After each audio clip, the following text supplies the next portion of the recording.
everyone, welcome back to your favorite channel Magnet Brains. This is me Shipra Tiwari. बहुत बहुत स्वागत है. यहाँ पर आपको प्रोवाइड कराया जाता है बिल्कुल बेहतरीन फ्री एजुकेशन ताकि आप अपने लाइफ में बहुत अच्छा कुछ कर सकें. प्लांट किंगडम हम लोगों ने शुरू कर लिया था, ठीक है.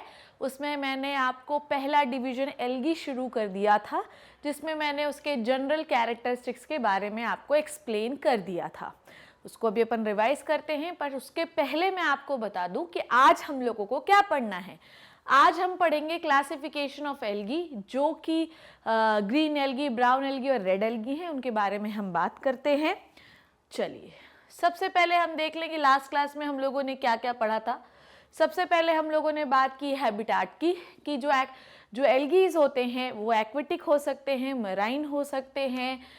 एल्गीज जो होते हैं बेसिकली वो प्राइमरी प्रोड्यूसर होते हैं. पूरे अर्थ का 50% फोटोसिंथेसिस जो होता है वो एल्गीज करते हैं और वाटर बॉडीज़ का 90% जो फोटोसिंथेसिस होता है वो यही करते हैं. जिस भी जगह पर होते हैं वो प्राइमरी प्रोड्यूसर की तरह बिहेव करते हैं. तो अगर तुम्हें ये लगता है कि बड़े बड़े पौधे जो होते हैं वो फोटोसिंथेसिस में बहुत बड़ा रोल प्ले करते हैं तो इस गलतफहमी में मत रहना, क्योंकि ये पिद्दी भी है ना, ये भी अपना एक्शन बहुत तेजी से करते हैं क्योंकि इनका नंबर बहुत ज़्यादा होता है. ठीक है. नाउ उसके बाद मैंने आपको इनमें बताया था कि देयर आर सो मेनी जो है तो एल्गीज, मतलब कुछ एल्गीज ऐसे होते हैं जैसे कैल्ब्स वगैरह जो होते हैं ये बिल्कुल 100 मीटर्स लॉन्ग होते हैं. तो ये माइक्रोस्कोपिक टू फिलामेंटस कॉलोनियल हो सकते हैं. फिलामेंटस में मैंने आपको एग्जाम्पल स्पायरोगायरा का बताया था, जबकि मैंने आपको दैट माइक्रोस्कोपिक क्लेमाइडोमोनास देखने में बड़ा लगता है पर यह है बहुत ही छोटा. उसके बाद मैंने आपको बताया था कॉलोनियल, जिसमें हमने पढ़ा था वॉल्वॉक्स की कॉलोनी के बारे में. नाउ उसके बाद इनकी बॉडी में कोई वैस्कुलर टिश्यू नहीं होता. ये एल्गीज जो आपको दिखाई दे रहे हैं पत्ती जैसे, ये एक्चुअली समंदर के नीचे पाए जाते हैं. ठीक है. जो बड़े बड़े होते हैं, मेराइन एल्गीज बड़े बड़े होते भी हैं. ठीक है. बॉडी में इनके कोई वैस्कुलर टिश्यू नहीं होता, no xylem and no phloem. So there is no conduction of the water and the food into their body, but actually there is no need of the conduction because they live in the water, which provide the water for the photosynthesis, and we always need the water for the photosynthesis. They are living in the water, so क्या ज़रूरत है इनको conduction tissue की, इसलिए इनके पास होता ही नहीं है. ना उसके बाद रिप्रोडक्शन जो होता है वो 3 प्रकार के मेथड से हो सकता है. इसमें वेजिटेटिव का एग्जांपल मैंने स्पायरोगायरा बताया था. उसके बाद क्लैडोफोरा जो है इसमें हम लोगों ने पढ़ा था जूस्पोर का फॉर्मेशन. जूस्पोर क्लेमाइडोमोनास में भी बनते हैं, फ्लैजिलेटेड भी हो सकते हैं, नहीं भी हो सकते हैं. एसेक्सुअल मेथड मतलब जूस्पोर फॉर्मेशन होता है इसमें. सेक्सुअल मेथड जो होता है वो 3 प्रकार का होता है, ऊगैमस, आइसोगैमस और एनाइसोगैमस. ये भी हम लोगों ने पढ़ा था. आइसोगैमस क्लेमाइडोमोनास में पाया जाता है, एनाइसोगैमस क्लेमाइडोमोनास जो है कि कुछ स्पीशीज़ में पाया जाता है, जैसे कि वो ब्राउनी मैंने आपको पढ़ाया था. ऊगैमस भी क्लेमाइडोमोनास की कॉकीफेरा स्पीशीज़ में पाया जाता है. वॉल्वॉक्स, फ्यूकस, पॉलीसाइफोनिया इसके एग्जाम्पल होते हैं, जिसमें मैंने आपको बताया था कि आइसोगैमस जब आपके दोनों गैमीट्स एक जैसे हों, एनाइसोगैमस मतलब एक गैमीट का साइज दूसरे गैमीट से छोटा हो, और ऊगैमस में हमेशा फीमेल बड़ी और मेल छोटा होता है. इसमें मेनली जो चीज़ें होती हैं जैसे दोनों का फंक्शन और स्ट्रक्चर जो है, फंक्शन आपको मैंने बताया था कि एनाइसोगैमस मतलब एक फंक्शन सेम हो दूसरा डिफरेंट हो, ऊगैमस में दोनों फंक्शन जो है वो सेम होने चाहिए. ठीक है. नाउ अब देखिए, नाउ आज हमको क्या पढ़ना है वो मैं आपको समझाती हूँ. देखिए, आज हम लोग पढ़ेंगे एल्गी का क्लासिफिकेशन. बच्चों, एल्गी का क्लासिफिकेशन किसके आधार पर करते हैं सबसे पहले आप ये समझ लीजिए. एल्गी का जो क्लासिफिकेशन होता है वो डिफरेंट बेसिस है उसके, जैसे कि on the basis of flagella. ठीक है. तो on the basis of the flagella, ठीक है, फ्लैजिला के आधार पर क्लासिफिकेशन होता है. ठीक है. फ्लैजिला है, फ्लैजिला नहीं है. स्टोरेज प्रोडक्ट क्या है इनका. ठीक है. स्टोरेज प्रोडक्ट क्या है, स्टार्च है कि लेमिनेरियस स्टार्च है, क्या है वो डिपेंड करता है. ठीक है. उसके बाद इनकी सेल वॉल की केमिस्ट्री क्या है. ठीक है, कि हर सेल वॉल जो होती है वो एक जैसी नहीं बनी होती. ठीक है. दूसरी बात ये है कि इनके में पिगमेंट कौन सा है. ठीक है. तो इसके आधार पर क्लासिफिकेशन किया जाता है फ्लैजिला है या नहीं है, स्टोरेज प्रोडक्ट कौन सा है, ठीक है। उसके बाद पिगमेंट कौन सा है, सेल वॉल की केमिस्ट्री क्या है, कौन सा सेलुलोज है कि पैक्टिन है कि क्या है, ठीक है। नाउ इन बेसिस के आधार पर वी हैव 3 मेंबर्स, ठीक है, of the algae. Number 1 is the Chlorophyceae, number 2 is the Phaeophyceae and number 3 is the Rhodophyceae. Chloro मतलब क्लोरोफिल, मतलब ग्रीन कलर का ये एल्गी होता है। फियोफाइसी मतलब ब्राउन कलर का एल्गी होता है, और रोडोफाइसी जो होता है वो रेड कलर का एल्गी होता है। क्लोरोफाइसी, फियोफाइसी एंड रोडोफाइसी, ठीक है। ये समझ में आई आपको बात ना। अब हम लोग एक एक करके पढ़ने वाले हैं। देखिए, सबसे पहले हम लोग बात करते हैं, इसके बहुत सारे एग्जाम्पल है, जैसे कारा, कारा इसका एग्जाम्पल है, और वल्वा तो फीमेल रिप्रोडक्टिव पार्ट है, अल्वा इसका एग्जाम्पल है। So there are so many example of this. Green colour की कॉलोनीज आपको दिखाई दे रही हैं। देखिए, पिगमेंट जो होता है वो कौन सा है, बहुत सारे पिगमेंट होते हैं बच्चों इसके पास, ठीक है। देखिए कि chlorophyll A, chlorophyll B, carotene और जेंथोफिल, ये रेड और ऑरेंज कलर के होते हैं। पर जो डोमिनेंट पिगमेंट है वो कैसा होता है, कौन सा है, क्लोरोफिल ए और chlorophyll B. That is why in algae का जो कलर होता है वो ज्यादातर कैसा होता है, ग्रीन होता है। दूसरी बात, इनमें जो पिगमेंट प्रेजेंट होते हैं वो क्लोरोप्लास्ट में प्रेजेंट होते हैं, और क्लोरोप्लास्ट का भी शेप जो होता है वो अलग अलग प्रकार का हो सकता है, जैसे कि डिस्क्वाइड हो सकता है, डिस्क लाइक हो सकता है, ठीक है। दूसरा, डिस्क्वाइड के बाद इनका कप शेप का हो सकता है, ठीक है, स्पाइरल शेप का हो सकता है, और कैसा हो सकता है, रेटिकुलेट शेप का हो सकता है, रिबन शेप का हो सकता है। तो बेसिकली क्लोरोफाइसी के जो मेंबर्स होते हैं वो ग्रीन कलर के दिखाई देते हैं, क्योंकि इनमें जो पिगमेंट पाया जाता है वो होता है, मेनली होता है क्लोरोफिल ए और क्लोरोफिल बी। जो क्लोरोप्लास्ट जो होता है, it is a cell organelle which is present into the cells of the green algae, जिसके अंदर जो क्लोरोप्लास्ट होता है उसके अलग अलग शेप हो सकते हैं, रेटिकुलेट, डिस्क्वाइड, कप, स्पाइरल, रिबन, ठीक है। ओके, नाउ उसके बाद इनकी जो प्लांट बॉडी होती है, इनकी जो प्लांट बॉडी होती है वो यूनिसेलुलर, कॉलोनियल या फिलामेंटस हो सकती है, ठीक है। सिंगल हो सकते हैं, कॉलोनी में रहने वाले हो सकते हैं, या फिलामेंटस हो सकते हैं, जो कि हम लोगों ने एल्गी के जनरल कैरेक्टरिस्टिक्स में भी पढ़ा। नाउ अब हम लोग बात करते हैं किसकी, अब हम बात करते हैं स्टोरेज बॉडी की। किसकी बात कर रहे हैं हम लोग, स्टोरेज बॉडी की। मतलब आप लोगों ने देखा कि जो क्लासिफिकेशन होता है वो on the basis of the storage product के भी तो होता है। ये भी देखा ना आपने कि जो स्टोरेज प्रोडक्ट होता है उसके आधार पर भी तो हम लोगों ने क्लासिफिकेशन पढ़ा कि नहीं पढ़ा। तो सबसे पहले इनका जो स्टोरेज प्रोडक्ट होता है उसे कहते हैं पायरिनोइड। पायरिनोइड जो होता है वो क्लोरोप्लास्ट के अंदर होता है। आप अगर देख रहे होंगे तो पायरिनोइड जो है वो ग्रीन कलर के एक स्ट्रक्चर के अंदर पाया जा रहा है, ठीक है। इसके चारों तरफ पाए जाते हैं स्टार्च ग्रेन्यूल। पायरिनोइड जो होता है ये बेसिकली प्रोटीन स्टोरेज के लिए माना जाता है। It is meant for the protein storage, ठीक है।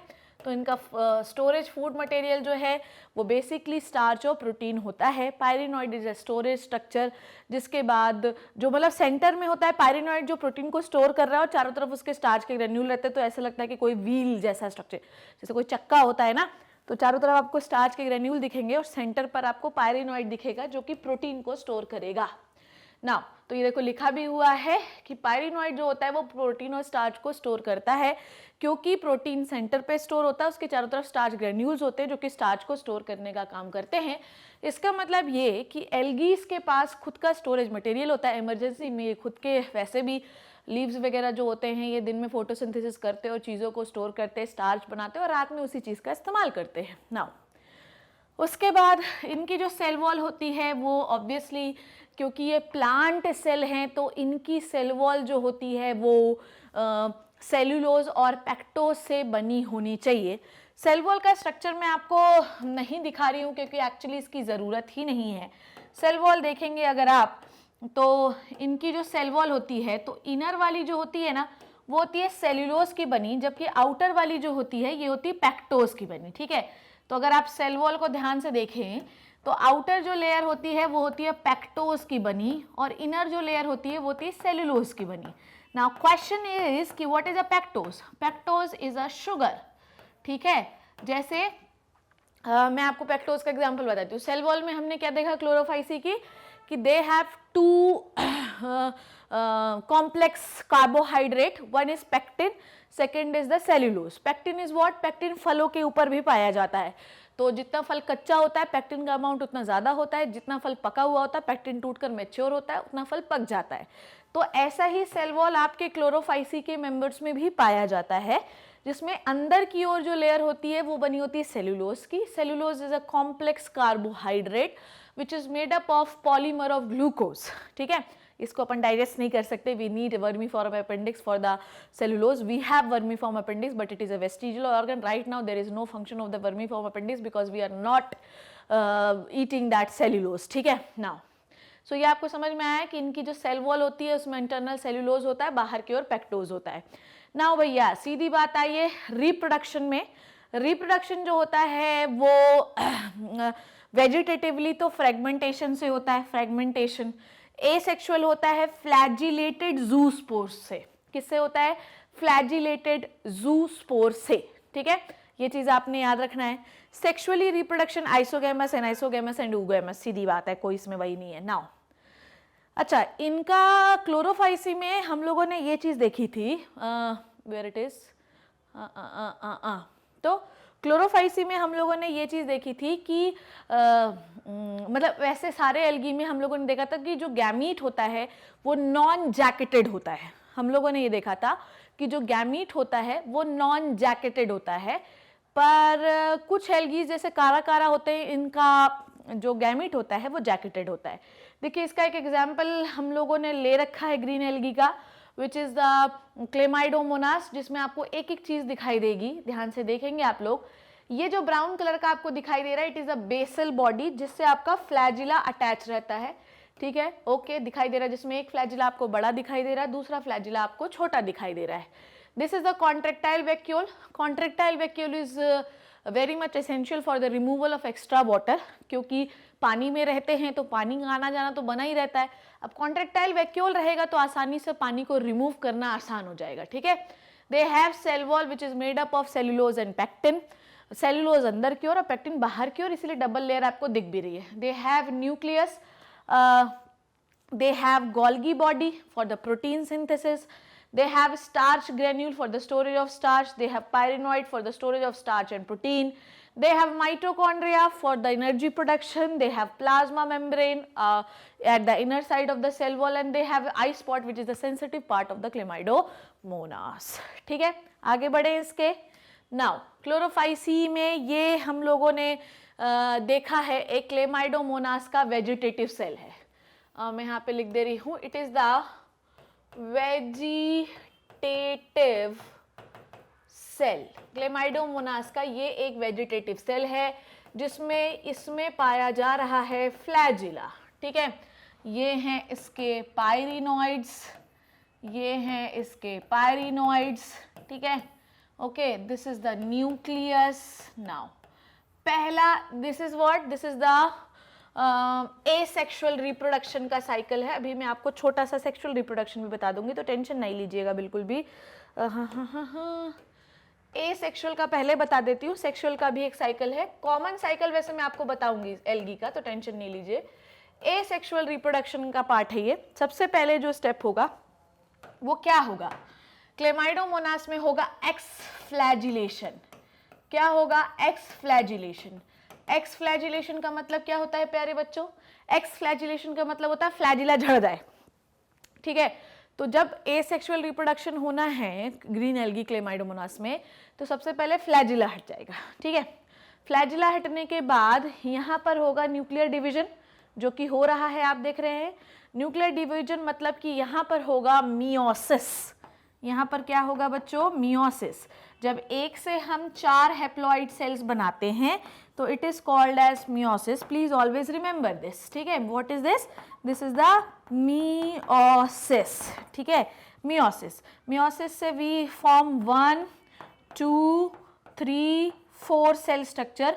यहाँ पर सेल डेवलपमेंट होगा, सेल डेवलपमेंट, ठीक है, क्या होगा, सेल डेवलपमेंट, ठीक है, और फ्लैजिलेशन होगा, सेल डेवलपमेंट और फ्लैजिलेशन होगा, ठीक है। अब यहाँ पर 4 सेल हमारे पास, 4 जू स्पोर बन रहे हैं, ध्यान से देखो, 4 जू स्पोर बन रहे हैं। अब ये जो 4 जू स्पोर हैं ये डेवलप्ड होंगे, इनमें फ्लैजिलेशन होगा, इनमें फ्लैजिला बनेगा और फिर ये रिलीज हो जाएंगे। So this is the that asexual reproduction. बिल्कुल ध्यान से देखो कि भैया एक क्लेमाइडोमोनास की सेल है, सबसे पहले उसमें आपने न्यूक्लियस को 2 भागों में डिवाइड किया, देन 2 सेल बनी, 2 से 4 सेल बनी, 4 से जो है तो 4 के बाद जो है क्या बना, actually it is not the meiosis, actually यहाँ पर पूरा जो डिवीजन है इट इज़ अ मियोसिस, हाँ ये कह सकते हो। तो यहाँ पर क्योंकि जू स्पोर तो सारे हेप्लॉइड ही होते हैं, वो डिप्लॉइड होते ही नहीं है, तो सारा मियोसिस ही है, ठीक है। Meiosis is the reductional division, ठीक है, रिडक्शन मतलब उसमें 2n से सिंगल n में कन्वर्ट हो जाते हैं आप, ठीक है। तो एक सेल से 4 सेल आपने बनाई, 4 जू स्पोर बने, चारों जू स्पोर डेवलप्ड हुए, फ्लैजिला बना और वो एनवायरनमेंट में रिलीज हो गए, एनवायरनमेंट में जाकर उन्होंने मस्ती की और नए नए क्लेमाइडोमोनास बनाने लगे, ठीक है। अभी अगर मैं आपको इसी का सेक्सुअल रिप्रोडक्शन बताऊं, मैं पूरी चीज़ें मिटा देती हूं तो आपको क्लियर हो जाएगा, देखिएगा ध्यान से। एक चीज़ आप याद रखिएगा, मैं एल्गी का एक बहुत ही जनरलाइज्ड लाइफ साइकिल बना रही हूँ, ठीक है। गैमीटोफाइट, बिल्कुल ध्यान से देखिएगा, थोड़ा और नीचे बना लेती हूँ ताकि आपको क्लियर हो जाए। गैमीटोफाइट, बिल्कुल जनरलाइज्ड लाइफ साइकिल बना रही हूँ मैं, गैमीटोफाइट, ठीक, and this is the sporophyte, ठीक है, दिस इज द स्पोरोफाइट, ठीक। ये याद रखिएगा अभी आप, स्पोरोफाइट जो स्ट्रक्चर होता है वो हमेशा 2n होता है, जबकि गैमीटोफाइट जो स्ट्रक्चर होता है वो हमेशा सिंगल n होता है। मतलब स्पोरोफाइट हमेशा डिप्लॉयड होता है, जबकि गैमीटोफाइट जो होता है वो हमेशा हेप्लॉयड होता है। डोमिनेंट फेज इनके लाइफ साइकिल का गैमीटोफाइट ही है, मतलब ज़्यादातर जो ज़िंदगी बीतेगी वो हेप्लॉयड स्टेज पे बीतेगी। बीच में एक अवस्था ऐसी आएगी जिसमें आपके डिप्लॉयड स्टेज होगी, बीच में थोड़ी देर के लिए। अब गैमीटोफाइट जो है वो क्या करता है बच्चों मेरे, gametophyte forms the gamete, gametophyte क्या बनाता है, फॉर्म्स द गैमीट, ठीक है। गैमीट कौन से होंगे, मेल और फीमेल, ठीक है। तो यहाँ पर गैमीटोफाइट ने, ध्यान से देखेंगे, गैमीटोफाइट ने 2 गैमीट बनाए, एक बनाया फीमेल, ठीक है, एक बनाया फीमेल गैमीट, ठीक है, और गैमीटोफाइट ने दूसरा गैमीट बनाया मेल गैमीट। ब्लैक किसी बना देती हूँ, ठीक है, बनाया मेल गैमीट, ठीक है, यहाँ पे लिख दिया हम लोगों ने। तो गैमीटोफाइट क्या बनाता है, गैमीट्स बनाता है, मेल गैमीट और फीमेल गैमीट, दोनों कैसे, सिंगल एंड, ठीक है बच्चों। अब ध्यान से देखना, नहीं तो गड़बड़ हो जाएगी बात, ओके। नाउ अब इन दोनों के बीच में क्या होता है बच्चों, फर्टिलाइजेशन। अब कौन सी प्रवस्था आती है, फर्टिलाइजेशन होता है दोनों के बीच में, फर्टिलाइजेशन हो गया। फर्टिलाइजेशन जब हुआ तो क्या हुआ, कौन सा स्ट्रक्चर बना, फर्टिलाइजेशन हुआ तो बना 2n स्ट्रक्चर, भाई n और n मिल गए ना तो 2n हुआ। अब इस 2n स्ट्रक्चर को हम क्या कहते हैं, 2n स्ट्रक्चर को हम कहते हैं दिस, 2n स्ट्रक्चर को हम कहते हैं दिस स्पोरोफाइट, ठीक है। अब इस स्पोरोफाइट में क्या होगा बोलो मेरे बच्चों, इस स्पोरोफाइट में होगा मियोसिस डिवीजन। कौन सा division, meiosis division. Meiosis division जो होता है ये एक रिडक्शनल डिवीजन होता है, जो कि सिंगल स्पोरोफाइट 2n को बहुत सारे, स्पोरोफाइट क्या बनाता है, it forms spores, it forms spore, ठीक है, इट फॉर्म्स स्पोर, ठीक है। अब ध्यान से मेरी बात बिल्कुल ध्यान समझना, ये स्पोर बनाता है, स्पोर बनाएगा तो स्पोरोफाइट में कौन सा डिवीजन होना चाहिए, मियोसिस। मियोसिस जब करेंगे तो बहुत सारे स्पोर्स का फॉर्मेशन हो जाएगा, बहुत सारे स्पोर्स का फॉर्मेशन हो जाएगा। These are the spores, these are what, these are the spores, ठीक है, दीज आर द स्पोर्स। अब ये स्पोर्स जो होंगे बच्चों ये होंगे जर्मिनेट, ये स्पोर्स क्या होंगे, जर्मिनेट होंगे, जर्मिनेट होंगे और ये बनाएंगे गैमीटोफाइट। अब गैमीटोफाइट में मेल और फीमेल जो है डेवलपमेंट होगा। So this is the alteration of generation, ठीक है, अल्टरेशन ऑफ जनरेशन, ठीक है। ये बात आप ध्यान से समझिए, this is the generalised life cycle of the algae, जिसमें दो प्रवस्थाएं होती हैं, एक होता है स्पोरोफाइट, ठीक है, ओके, और एक होता है गैमीटोफाइट। हमेशा गैमीटोफाइट जो होता है वो हेप्लॉइड होता है, जबकि स्पोरोफाइट डिप्लॉइड होता है हर एल्गी के लाइफ साइकिल में। This is the generalised life cycle of the algae. Gametophyte क्या बनाता है, ठीक है, गैमीटोफाइट क्या बनाता है, गैमीटोफाइट जो है वो बनाता, गैमीटोफाइट सिंगल एन है, गैमीटोफाइट में होता है माइटोसिस, ठीक है, गैमीटोफाइट में क्या होता है बच्चों मेरे, माइटोसिस, गैमीटोफाइट में होता है माइटोसिस, ठीक है, माइटोसिस मतलब ये इक्वेशनल डिवीजन है। तो गैमीटोफाइट में मियोसिस के प्रोसेस के दौरान एक मेल गैमेट बनता है, एक मेल गैमेट बनता है, एक फीमेल गैमेट बनता है, इन दोनों के बीच में होता है फर्टिलाइजेशन बेटा, फर्टिलाइजेशन से स्पोरोफाइट्स बनते हैं, ठीक है, फर्टिलाइजेशन होता है, फर्टिलाइजेशन के बाद जाइगोट बनता है, यहां पर एक स्टेप अपन को लिखनी थी, जाइगोट, ठीक है, जाइगोट में होता है डेवलपमेंट, जाइगोट में क्या होता है, डेवलपमेंट, ठीक है, डेवलपमेंट से वो स्पोरोफाइट बनाता है, स्पोरोफाइट जो है उसमें मियोसिस होता है, मियोसिस से स्पोर बनाते हैं, स्पोर जो होते हैं वो सारे हेप्लॉइड होते हैं, जमीन में गिर जाते हैं और मेल और फीमेल गैमेट्स, गैमीटोफाइट डेवलपमेंट होता है, फिर वो गैमीटोफाइट जो होता है वो फीमेल और मेल गैमेट बनाता है। तो गैमीटोफाइट से स्पोरोफाइट, स्पोरोफाइट से गैमीटोफाइट बनता है, ये चीज आपने याद रखनी है। This is the generalised life cycle of the algae, please always remember this, ठीक। तो ये हो गई क्लोरोफाइसी की लाइफ साइकिल, ये हमें याद रखना, अल्टरेशन ऑफ जनरेशन, ये हर एल्गी के लिए सेम है बच्चों,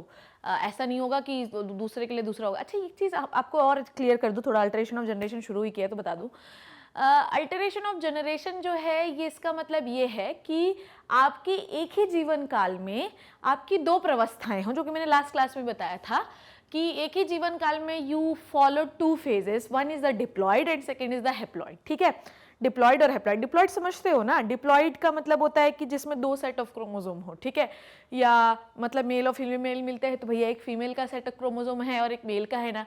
तो कुल मिला के बात इतनी सी है जो मैं आपको समझाना चाह रही हूँ कि किसी भी जीवन की प्रवस्था में अगर आपकी बॉडी दो प्रवस्थाओं को फॉलो करती है तो आप अल्टरेशन ऑफ जनरेशन फॉलो करते हैं। मैं अभी तो सिर्फ एल्गी की ही बारे में बात कर रही हूँ, जिसमें आपने देखा कि सिर्फ और सिर्फ एक प्रवस्था है स्पोरोफाइट, दिस प्रवस्था, सिर्फ ये प्रवस्था जो है, this stage is only diploid, बाकी सब हेप्लॉयड है। तो इसका डोमिनेंट फेज कौन सा हुआ बताइए, इस लाइफ साइकिल का डोमिनेंट फेज कौन सा है, इस लाइफ साइकिल का डोमिनेंट फेज जो है वो है गैमीटोफाइट।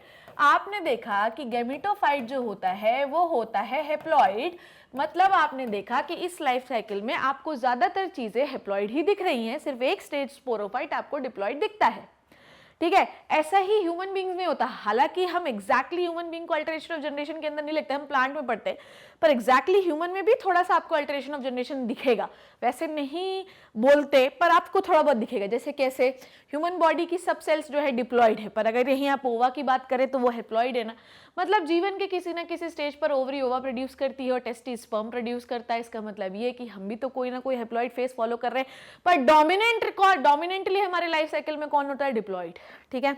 तो अगर आपकी जैसे कि जो आपका एल्गी का लाइफ साइकिल होता है, मैं यहाँ पर लिखने की जगह तो नहीं है पर फिर भी मैं बता दूं कि एल्गी का जो लाइफ साइकिल होता है, यहाँ पर छोटा सा लिख दे रही हूँ मैं, एल्गी का लाइफ साइकिल होता है हेप्लॉन्टिक लाइफ साइकिल, ठीक है।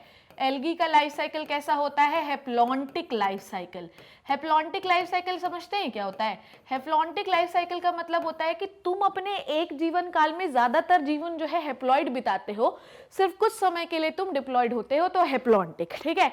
जैसे ब्रायोफाइट का हेप्लो डिप्लॉन्टिक होता है, जिसमें डिप्लॉइड फेज भी उतनी ही डोमिनेंट है जितना हेप्लॉइड फेज है, भले ही हेप्लॉइड फेज ज्यादा समय बिताता हो पर फिर भी डिप्लॉइड फेज का एकदम दबदबा है, भैया हम भी कुछ, हमारा भी कुछ अस्तित्व है, तो वो हेप्लोडिप्लॉन्टिक है। जबकि एंजियोस्पर्म्स वगैरह का तो पूरा डिप्लॉइड फेज होता है, उसमें डिप्लॉइड फेज ज्यादा डोमिनेंट होती है। तो ये चीज अपने को याद रखना है कि एल्गी का जो लाइफ साइकिल होता है वो हेप्लॉन्टिक होता है, उसमें हेप्लॉइड फेज ज्यादा डोमिनेंट होती है।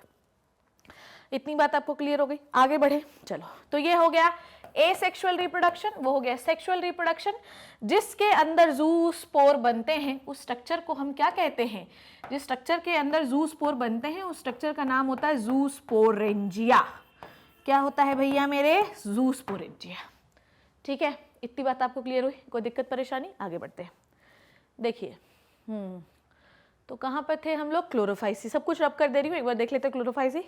पिगमेंट आपको समझ में आया कौन सा है? Mainly chlorophyll A, chlorophyll B. Chlorophyll A और क्लोरोफिल सी जो होता है ये ब्राउन एल्गी में होता है, ठीक है। क्लोरोफिल ए डोमिनेंट, ए और बी डोमिनेंट, पायरेनॉइड होता है, स्टोरेज बॉडी होती है इनकी, ठीक है। सेल वॉल में क्या क्या पाया गया? हमने रिप्रोडक्शन देखा, तीनों मेथड से होता है। वेजिटेटिवली भी हो सकता है जिसका एग्जांपल है स्पायरोगैरा, एसेक्सुअल रिप्रोडक्शन से भी हो सकता है जिसका एग्जांपल है आपका दैट क्लेमाइडोमोनास, और उसके बाद सेक्सुअल भी हो सकता है, वो भी आइसोगेमस, एनाइसोगेमस और oogamous के द्वारा, ठीक है। एग्जाम्पल देख लेते हैं। एग्जाम्पल ये आपकी, अच्छा एक चीज आप याद रखना ना, ये जो थ्योरी ली है मैंने कहाँ से ली है? एनसीईआरटी से ली है, तो टेंशन मत लेना, जब ये एनसीईआरटी बूटी आपको एक्सप्लेन भी करूंगी तो टेंशन बिल्कुल भी नहीं लेना है अपने को, ठीक है। उसके बाद इसका एग्जाम्पल देखिए, Chlamydomonas, Volvox, Ulothrix, spirogyra. Spirogyra का भी कॉमन नेम बता चुकी हूँ मैं आपको, कारा, ठीक है। देखिए कारा को ना हम लोग और दूसरे नाम से किस नाम से जानते हैं? कारा को हम लोग जानते हैं सी स्टोन के नाम से। किस नाम से जानते हैं भैया मेरे? सी स्टोन के नाम से। ये जो है कारा जो होते हैं, अगर आप इनका ये देखो, कारा का डायग्राम लगा भी हुआ है, इनकी पत्तियां आपको थोड़ी सी हार्ड फील होंगी क्योंकि समंदर के नमक और कैल्शियम कार्बोनेट के क्रिस्टल्स इसके ऊपर जमकर इनकी पत्तियों को हार्ड बना देते हैं, ठीक है, जिसकी वजह से ये हार्ड आपको दिखाई देंगे, इसलिए इसको सी स्टोन भी कहा जाता है, ठीक है। स्पायरोगैरा ये फिलामेंटस एल्गी है जो कि बिल्कुल रेशेदार आपको दिखाई दे रहा है। वॉलवॉक्स आपने देखा, क्लेमाइडोमोनास आपने पहले देख लिया था, यूलोथ्रिक्स भी अभी आपको मैं दिखाऊंगी। इसका एक और एग्जाम्पल आप अल्वा लिख सकते हैं, ठीक है, इसको आप सी लिट्यूस कहते हैं। अल्वा का दूसरा नाम क्या है? सी लेट्यूस, ठीक है। सी लेट्यूस मतलब समुद्री पत्तियां जो होती हैं उन्हें अल्वा कहते हैं। पत्ती पत्ती छोटे छोटे एल्गीज दिखाई दें, समुद्री नहीं, पानी में पाई जाने वाली पत्ती नुमा संरचनाएं अल्वा कहलाती हैं। तो आप ना जो है तो समंदर में इनको देखकर भी पहचान सकते हैं, ठीक है। तो दे में भी यूनिसेलुलर और मल्टी सेलुलर, ठीक है। इतनी बात आपको क्लियर हो गई। क्लोरोफाइसी का क्लियर हो गया, पिगमेंट कौन सा है, स्टोरेज प्रोडक्ट कौन सा है, सेल वॉल कौन सी है, रिप्रोडक्शन कौन सा है, ये इंपॉर्टेंट पॉइंट है। आगे बढ़े, ठीक है। दूसरा जो इसका ग्रुप है वो है फियोफाइसी। फियोफाइसी को हम ब्राउन एल्गी कहते हैं। क्या कहते हैं मेरे बच्चों? फियोफाइसी को हम ब्राउन एल्गी कहते हैं। ये कोल्डर एरिया में पाए जाते हैं, जहां पर ठंड होती है उस जगह पर ये आपको दिखाई देंगे। अच्छा, इनके अंदर ना बहुत बड़े बड़े से एल्गीज आते हैं, बहुत बड़े बड़े से एल्गीज आते हैं इनके अंदर, ठीक है। कैल्प्स जो है वो 100 मीटर्स तक उनका लेंथ हो सकता है, मैंने आपको पहले भी बताया। ये मैराइन हैबिटेट होते हैं, ठीक है, समुद्री पानी में पाए जाते हैं, जबकि आपने देखा कि बहुत सारे एल्गीज जो क्लोरोफाइसी की थे वो फ्रेश वाटर में भी पाए जाते हैं। पिगमेंट आप देखिए, क्लोरोफिल ए और बी आपने देखा था ग्रीन एल्गी में, जबकि क्लोरोफिल ए और सी हम देख रहे हैं ब्राउन एल्गी में। आई बात समझ में? क्लोरोफिल ए और बी हमने देखा था ग्रीन एल्गी में, जबकि क्लोरोफिल ए और क्लोरोफिल सी हम लोग देख रहे हैं ब्राउन एल्गी में।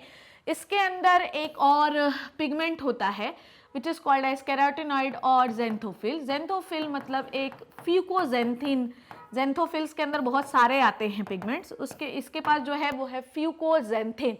फ्यूकोजेंथिन की वजह से इनका जो अपीयरेंस है वो ब्राउनिश कलर का होता है। वैसे अगर इसका कलर हम देखें तो कलर ऑलिव ग्रीन से लेकर ब्राउन तक हो सकता है, इतना वेरिएशन आपको कलर में दिखाई देगा। तो कलर इनका ऑलिव ग्रीन से ब्राउन कलर का दिखाई दे सकता है। तो जेंथोफिल में भी कौन सा पिगमेंट है आपका? दैट फ्यूकोजेंथिन, ठीक है। आई बात समझ में? नाउ हम बात कर रहे हैं साइज की। साइज इनका बहुत ज़्यादा अलग अलग प्रकार का होता है, ठीक है। बहुत अलग अलग, छोटे भी हो सकते हैं, बड़े भी हो सकते हैं, ठीक है।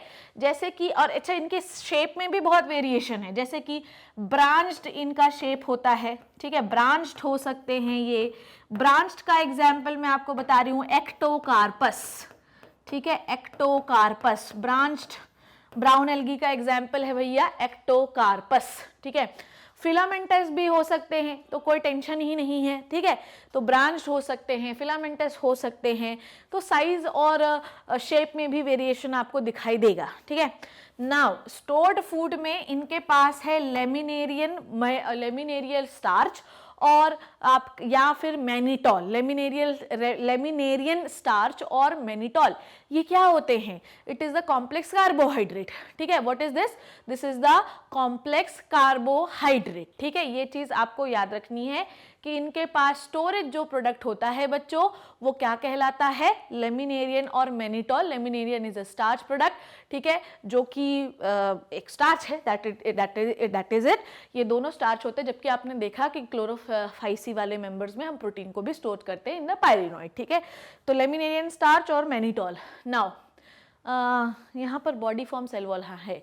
चलो, तो इनकी बॉडी में मैंने आपको बताया सिंपल, ब्रांच्ड और फिलामेंटस हो सकती है। मैंने आपको एक दो के एग्जांपल भी बताए।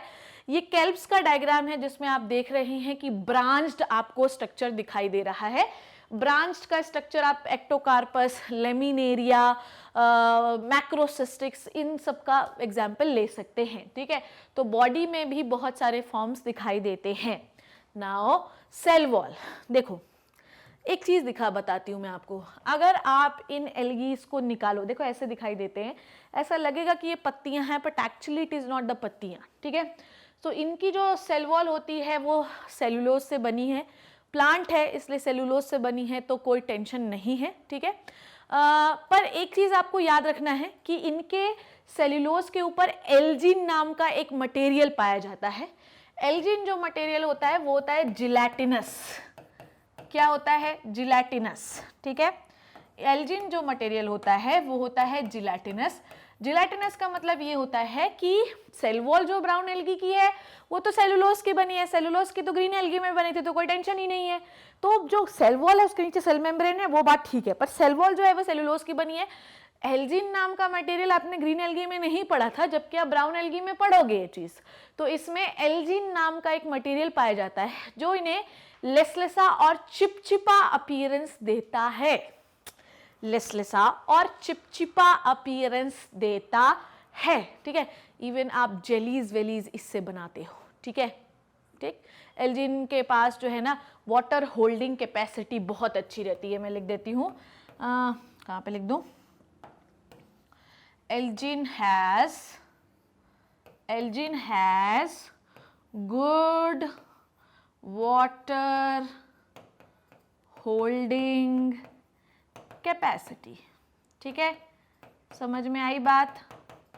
तो एल्जिन के पास बहुत अच्छी वाटर होल्डिंग कैपेसिटी होती है कि आप देखोगे कि मतलब जिस जगह पर भी इकट्ठा हो जाते हैं वहां पर ये पानी को रोकना शुरू कर देते हैं। चिपचिपा है ना, तो पानी को ज्यादा से ज्यादा होल्ड करके रख सकता है, ठीक है। नाउ इनकी जो प्लांट बॉडी होती है वो 3 भागों में डिवाइड होती है, hold fast, stipe and front. इसके बारे में मैं अभी आपको दिखा रही हूँ। इनके पास शरीर में एयर ब्लैडर्स होते हैं जिसकी वजह से ये पानी के ऊपर तैर सकते हैं। ये एल्गी आपको पानी में, समुद्री पानी में तैरते हुए दिखाई दे सकते हैं। अगर आप इनके सेल ऑर्गेनल्स की बात करें, बॉडी में सेल ऑर्गेनल्स कौन कौन से हैं बताइए मुझे। भाई प्लांट सेल है तो इनके पास वैक्यूल्स होंगे, इनके पास सेल वॉल होगी, इनके पास प्लास्टिड्स होंगे, तो ये सब तो नॉर्मल चीजें हैं। नाउ अब आप देखो इसकी स्ट्रक्चर। देखो हमेशा याद रखो कि इनके पास कोई जड़ वड़ नहीं होती, इनके पास कोई जड़ वड़ नहीं है, सीधी बात ये है। इनके पास ऐसे फाइब्रस अरेंजमेंट आपको दिखाई देते हैं, ये फाइब्रस अरेंजमेंट जिसे आप कहते हैं होल्ड फास्ट। अगर आप ये डायग्राम देखो तो आपको दिखाई दे रहा होगा कि एक ऐसे डंडी जिसके ऊपर पत्ते लगे हैं, पर जिस नीचे ये जिस स्ट्रक्चर से अटैच है ना उसे आप कहते हैं होल्ड फास्ट। ये जो डंडी आपको दिखाई दे रही है, दिस डंडी इज कॉल्ड एज टाइप, और ये जो पत्ती नुमा संरचनाएं आपको दिखाई दे रही हैं, this is called as blades और फ्रॉन्ट्स, ठीक है। ये चीज याद रखिएगा कि इनकी जो बॉडी होती है वो 3 भागों में डिवाइड रहती है, स्टाइप, फ्रॉन्ट और आपका दैट होल्ड फास्ट। जो फ्रॉन्ट होता है वो पत्ती नुमा संरचनाएं होती हैं, पर एक्चुअली ये पत्ती नुमा संरचनाएं हैं नहीं, मतलब actually it is not the पत्ती but they resemble like a leaf, ठीक है। नाउ रिप्रोडक्शन की बात करते हैं हम लोग। रिप्रोडक्शन इनका फ्रेगमेंटेशन से होता है, ठीक है, सीधी बात है, कोई टेंशन ही नहीं है। इसका मेनली जो रिप्रोडक्शन है वो कैसा होता है, जू स्पोर से होता है, ठीक है। कैसे होते हैं जू स्पोर, इसके कैसे हैं ये देख लेते हैं। जू स्पोर इसके हैं बाईफ्लैजिलेटेड, ठीक है, ऐसा लगता है कि पूरे ही एल्गी के बाईफ्लैजिलेटेड ही हैं। इनके जो जूस्पोर है बेटा वो है बाईफ्लैजिलेटेड। इनका जो जूस्पोर होता है वो होता है पियर शेप का, बाईफ्लैजिलेटेड है। जूस्पोर जो है वो किस शेप का है? पियर शेप का है। इनके जो फ्लैजिला हैं, फ्लैजिला जो है वो कैसा है? अनइक्वल है, मतलब एक बड़ा और एक छोटा होता है, ठीक है। उसके बाद फ्लैजिला कैसे होते हैं? लेटरली अरेंज्ड फ्लैजिला होते हैं, किनारे किनारे जुड़े होते हैं, लेटरली अरेंज्ड, ठीक है, फ्लैजिला होते हैं इनके पास। तो कुल मिला के ये आपको लर्न नहीं भी होगा तो टेंशन आपको नहीं लेनी है, ठीक है। कुल मिला के ये याद रखो कि रिप्रोडक्शन जो है, जैसा रिप्रोडक्शन ग्रीन एल्गी में है सेम टू सेम वैसा ही रिप्रोडक्शन ब्राउन एल्गी में भी है। ग्रीन एल्गी में भी तुमने पढ़ा कि रिप्रोडक्शन फ्रैगमेंटेशन से होता है, एग्जाम्पल स्पायरोगायरा पढ़ा आपने, जूस्पोर से होता है, एग्जाम्पल क्लेमाइडोमोनास पढ़ा। वैसे ही इनके में भी सेम रिप्रोडक्शन है, इनके में भी आइसोगैमस एनाइसोगैमस एंडोगैमस रिप्रोडक्शन होता है, तो उसके बारे में चिंता करने की जरूरत नहीं है, ठीक है। दूसरी बात ये है, देखो यहाँ पर गैमीट्स, तो ठीक है। अब हम लोग बात करते हैं, इनको ना पानी चाहिए, ठीक है, water needed for the fertilisation, ठीक है। वाटर नीडेड, और वाटर नीडेड क्या होता है भैया? पानी में तो खुद ही रह रहे हैं ना, तो कोई टेंशन ही नहीं है, तो पानी में तो रह ही रहे हो ना, तो क्या प्रॉब्लम है भैया, ठीक। तो इनके पास पानी के अंदर रहने वाले ये जो जीव होते हैं, इनको फर्टिलाइजेशन जो है वो पानी के अंदर ही करना पड़ेगा। और सीधी बात ये है बच्चों कि लैंड में जो लोग रिप्रोडक्शन करते हैं उनको कोई टेंशन नहीं, वो पास पास जा सकते हैं, पर जहां पर कोई मीडियम नहीं है आपके पास, वहां पर आपको पानी से रिप्रोडक्शन करना पड़ेगा। और इवन एनिमल किंगडम में भी हम एम्फीबिया तक पानी के माध्यम से ही रिप्रोडक्शन कर रहे थे। वो तो बात ये है कि जब हमारे अंदर खुद का विल पावर हो गया, हम लैंड में चलना शुरू कर दिए, तब हमने जो है पानी को छोड़ा। वैसे ही जब तक आप जिम्नोस्पर्म एंजियोस्पर्म में नहीं आ जाएंगे तब तक आप रिप्रोडक्शन पानी के बिना कर ही नहीं सकते, बिकॉज आपका बॉडी ही इतना स्ट्रांग नहीं है, ठीक है। सो गैमीट्स जो हैं पियर शेप के हैं, two laterally attached flagella, example is Ectocarpus, Dictyota, Laminaria, Sargassum and Fucus. देखो सरगैसम जो है ना, ये सरगैसम, ठीक है, इसको लोग खाते हैं, एज अ फूड इस्तेमाल करते हैं। इसका एग्जाम्पल एक एसिटाबुलेरिया भी है, ठीक है। तो इनका जो सरगैसम है उसको खाते हैं, लेमिनेरिया इसको भी खाया जाता है। इवन बहुत सारे लोग इसका सुशी बनाने में इस्तेमाल करते हैं। क्लोरोफाइसी के भी बहुत सारे मेंबर्स को खाया जाता है। और इनके मेंबर को ना हम लोग कहते हैं सीवीड, सीवीड, इनके मेंबर्स को हम क्या कहते हैं? Seaweed, okay. तो इनको ना लोग खाते हैं, जापानीज लोग जो हैं आजकल वो सुशी पे लपेट लपेट के दे दमादम खाते हैं सरगैसम वगैरह को, ठीक है। तो ये याद रखिएगा, एक्लेमिनेरिया, डिक्टियोटा, एक्टोकार्पस, फ्यूकस, ठीक है, ये इसके एग्जाम्पल होते हैं। अच्छा एक चीज़ मैं आपको और बता दूं, इनका जो फीमेल होता है ना वो नॉन मोटाइल होता है, ठीक है। वैसे भी फीमेल ज़्यादातर नॉन मोटाइल ही होते हैं, और जिस स्ट्रक्चर के अंदर वो बनते हैं वो होता है ऊस्फियर। हालांकि ये आपको जानना नहीं, एसिटाबुलेरिया भी इसी का एक एग्जाम्पल है, ठीक है। ये देखिए इसका एक लाइफ साइकिल मैंने लगाया है, यहाँ पर आपको चीज़ें क्लियर हो जाएंगी। आ जाओ आ जाओ आ जाओ आ जाओ, देखो यहाँ पर आपको एक मैंने ब्रायोफाइट का लाइफ साइकिल लगाया है, इससे आपको चीज़ें क्लियर हो जाएंगी। देखो ध्यान से क्या होता है, कहाँ से शुरू करें हम लोग शुरू करते हैं गैमीटोफाइट से शुरू करते हैं। आ जाओ, गैमीटोफाइट कैसा होता है? सिंगल एंड, आप किसी का भी लाइफ साइकिल देख लो, not even the brown algae, आप किसी का भी लाइफ साइकिल देख लो, मैं तो कहती हूँ किसी भी एल्गी का, हमेशा आपको गैमीटोफाइट जो होगा वो हैप्लॉइड दिखेगा और जो स्पोरोफाइट होगा वो डिप्लॉइड दिखेगा। ये याद रखना है हम लोगों को कि गैमीटोफाइट हमेशा हैप्लॉइड और स्पोरोफाइट हमेशा डिप्लॉइड होता है। गैमीटोफाइट सिंगल एंड है, ये है इसका मेल गैमीट, और फीमेल किधर गई? ये है इसकी फीमेल गैमीट, ठीक है। मेल गैमीट में आपको फ्लैजिला दिखाई दे रहे हैं ना, मेल और फीमेल गैमीट आपस में मिले, ठीक है। जब इन्होंने आपस में मिले तो इन्होंने फर्टिलाइजेशन किया, फर्टिलाइजेशन से इन्होंने बनाया जाइगोट। क्या बनाया? जाइगोट। अब गैमीटोफाइट किस में कन्वर्ट होता है? स्पोरोफाइट में कन्वर्ट होता है, ठीक है। Then the zygote will divide and they will make the spores. अब इनके स्पोर्स कैसे होते हैं? बाइफ्लैजिलेटेड। कैसे होते हैं? बाइफ्लैजिलेटेड, ठीक है।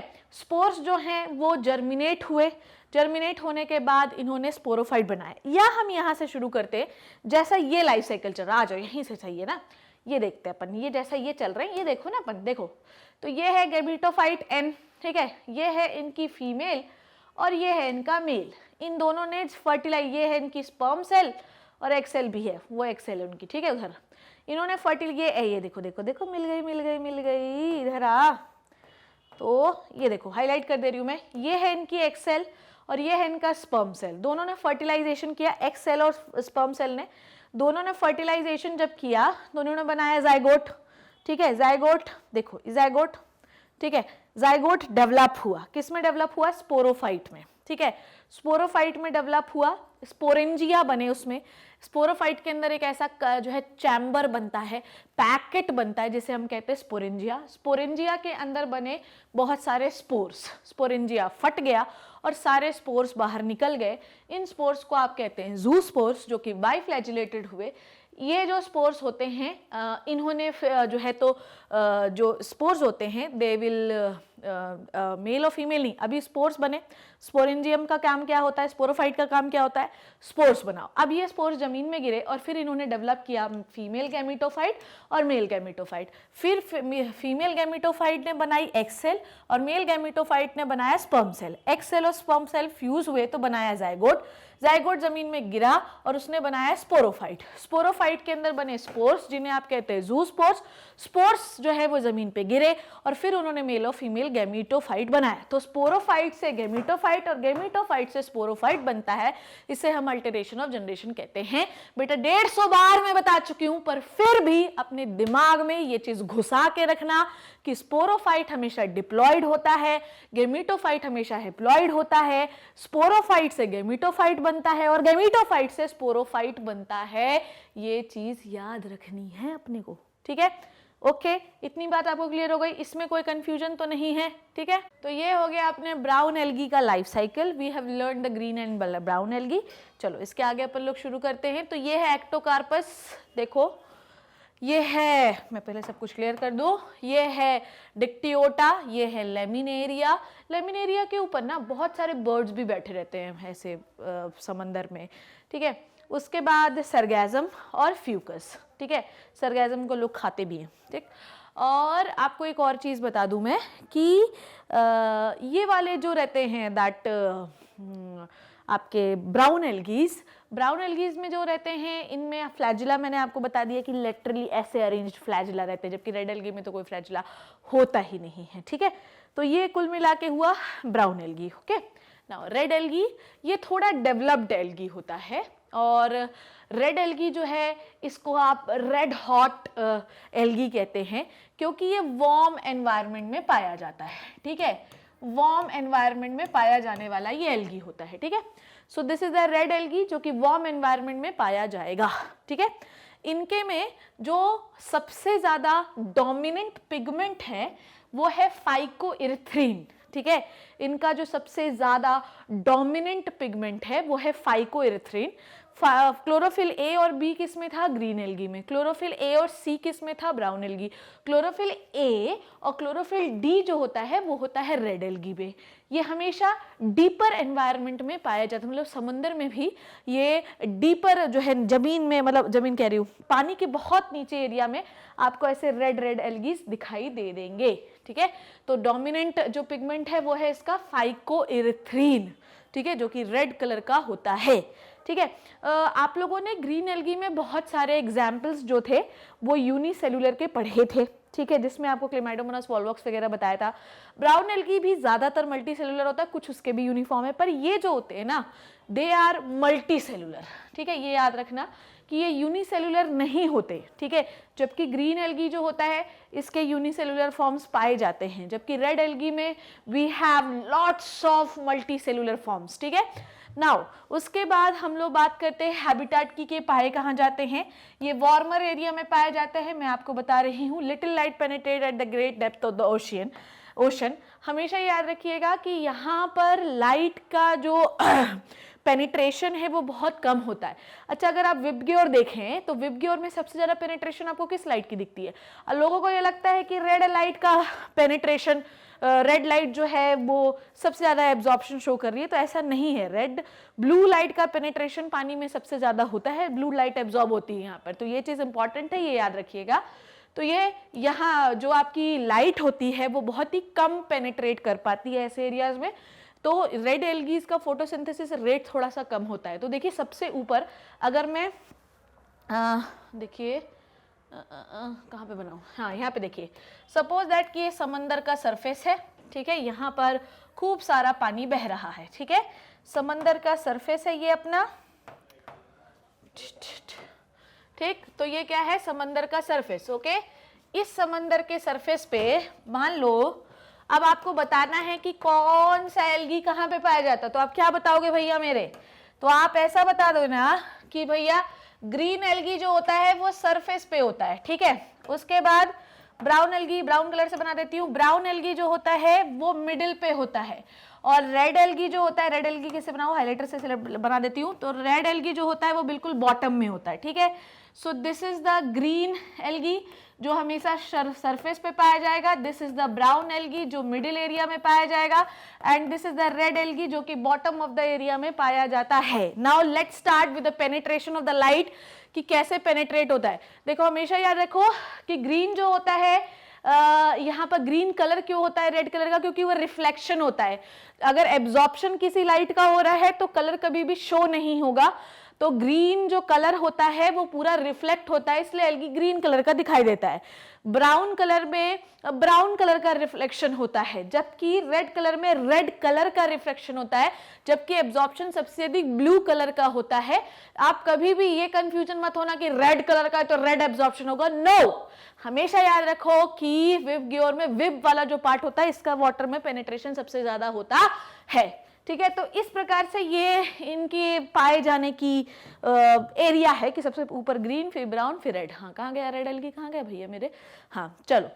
नाउ उसके बाद सेल्यूलोज जो है, आपने सेल वॉल में देखा ग्रीन एल्गी के सेल्यूलोज पाया जाता है, आपने देखा कि सेल वॉल ब्राउन एल्गी में किसके पाया जाता है, ब्राउन एल्गी में एल्जीन पाया जाता है जो कि एक लिसलिसा चिपचिपा पदार्थ होता है, ठीक है, जो कि जेली वेली बनाने के काम भी आता है। नाउ उसके बाद नेक्स्ट इसमें क्या होता है, इसके में सेल्यूलोज और पेक्टिन होते हैं, ये दोनों कॉम्प्लेक्स कार्बोहाइड्रेट होते हैं, तो कोई टेंशन लेना नहीं है, ठीक है।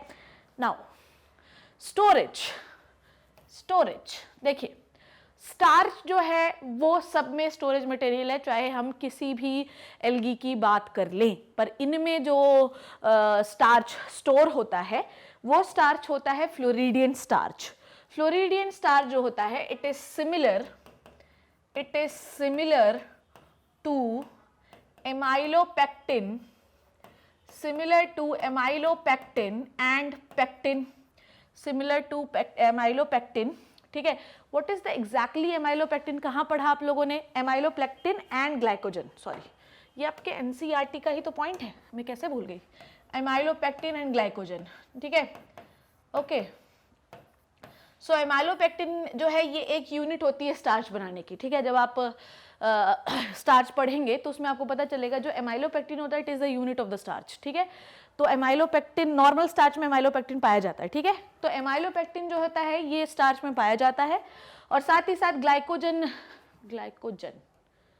ग्लाइकोजन जैसे मटेरियल भी इसमें पाए जाते हैं जो कि एक फ्लोरिडियन स्टार्च बनाने का काम करते हैं। स्टोरेज मटेरियल है, शुगर है ये, ठीक है। नाउ वेजिटेटिव रिप्रोडक्शन जो होता है इनका फ्रेगमेंटेशन से होता है। एक चीज आपने याद रखना है बच्चों, ध्यान से समझना है नहीं तो गड़बड़ हो जाएगा काम।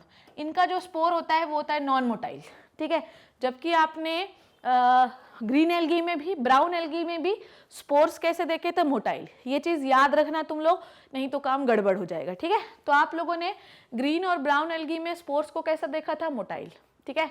स्पोर्स आपके मोटाइल होते हैं, ग्रीन और ब्राउन एल्गी में आपने देखा है ये चीज, ठीक है। जबकि इसमें नॉन मोटाइल स्पोर्स होते हैं क्योंकि इनमें कोई फ्लैजिला नहीं पाया जाता। समझ में आई बात? तो इनके में कोई फ्लैजिला नहीं होता और इनके स्पोर्स इसलिए नॉन मोटाइल होते हैं। तो ये बैठे रहते हैं, आओ बाढ़ में जाओ, हमें क्या करना, हम तो अपनी जगह पे खड़े रहेंगे। रिप्रोडक्शन जो है पानी इनको धक्का देने में मदद करता है, मूवमेंट इनमें कोई जो है मतलब नहीं है। तो इनके जो एसेक्सुअल रिप्रोडक्शन में जो स्पोर्स होते हैं उसी जगह पे जाके जर्मिनेट होकर एक यंग वन बना लेते हैं, चलते फिरते नहीं, इनको कोई मतलब भी नहीं, बाढ़ में जाओ, हमें क्या करना है, ठीक है।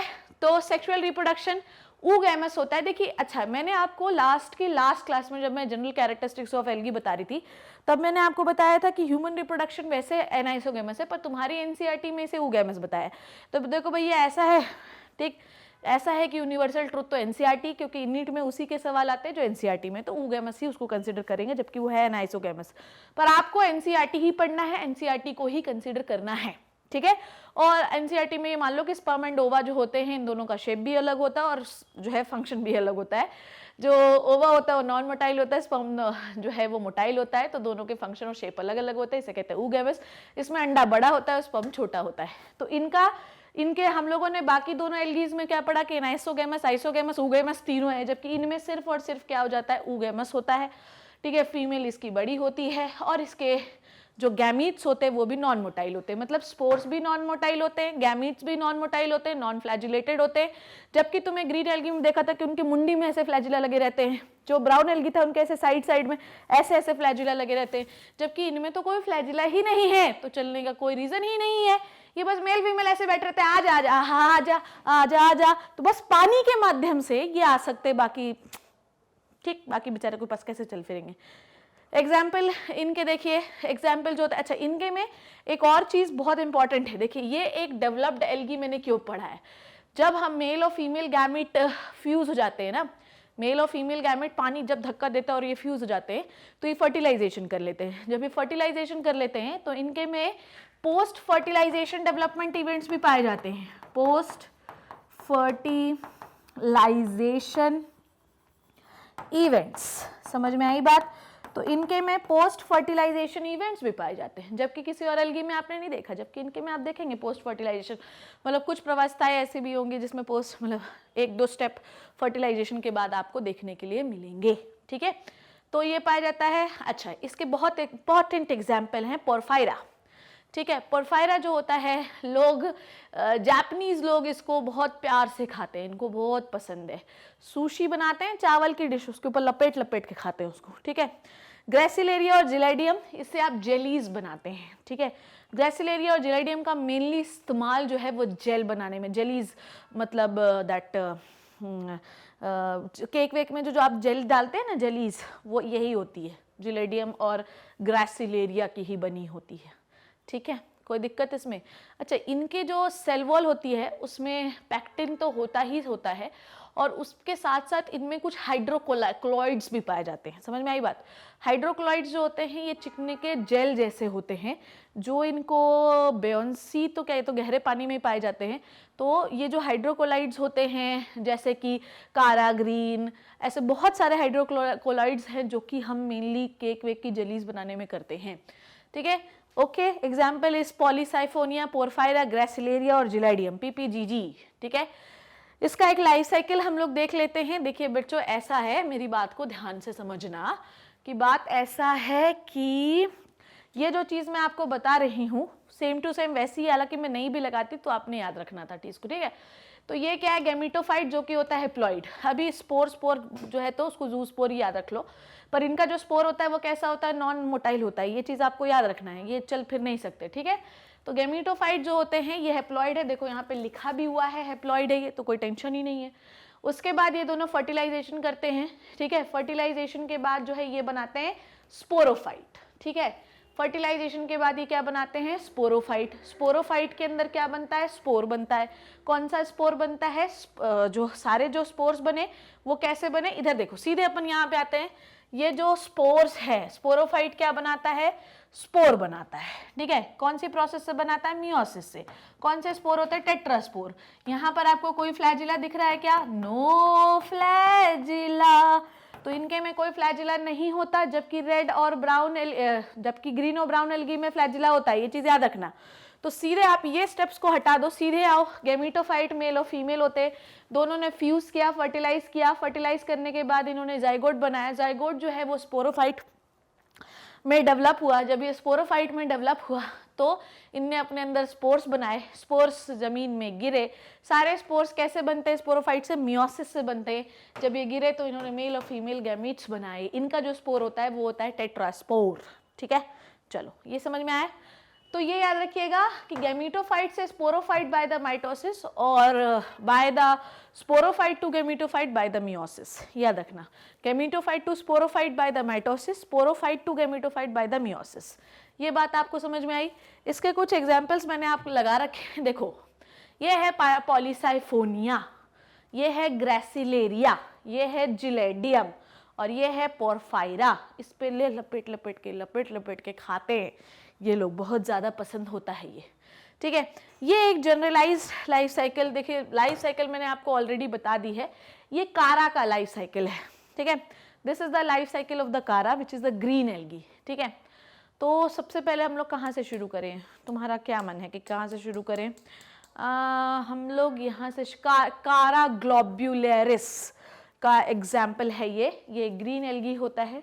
ठीक है, इसमें आपको दो अरेंजमेंट दिखाई देंगे, एक है ग्लोब्यूल का, एक है नोक्यूल का। ठीक है, तो जो लंबा होता है वो है आपका, जो गोल गोल है वो है ग्लोब्यूल, जो लंबा लंबा है वो है नोक्यूल। नोक्यूल जो होता है उसमें क्या जो है डेवलपमेंट होता है, उसमें फीमेल डेवलपमेंट होता है। ठीक है, तो कारा में दो स्ट्रक्चर होते हैं, एक ये वाला होता है नोक्यूल और ये वाला होता है ग्लोब्यूल। लिख देती हूँ मैं, नहीं तो फिर आपको समझ में नहीं आएगा। चलो, कारा के लाइफ साइकिल, ये पेड़ है, पेड़ मतलब एल्गी है कारा की, ये कारा है ना। ठीक है, तो ये क्या होता है? ये होता है नोक्यूल। ठीक है, दिस इज द न्यूक्यूल कह दो, नोक्यूल कह दो। This is the globule. Okay, this is the globule, this is the nucule. Nucule कैसा होता है? हैप्लॉइड। नोक्यूल कैसा है बेटा? हैप्लॉइड है। क्या ये है फीमेल बच्चों। नोक्यूल क्या है? Female. This is the life cycle of the कारा। कारा का लाइफ साइकिल नीच में कई बार एक आध बार पूछा गया है, तो इसलिए मैं आपको बता देती हूँ। तो कारा जो है, ये जो एल्गी का स्ट्रक्चर होता है, इसमें न्यूक्यूल और ग्लोब्यूल दो स्ट्रक्चर होते हैं।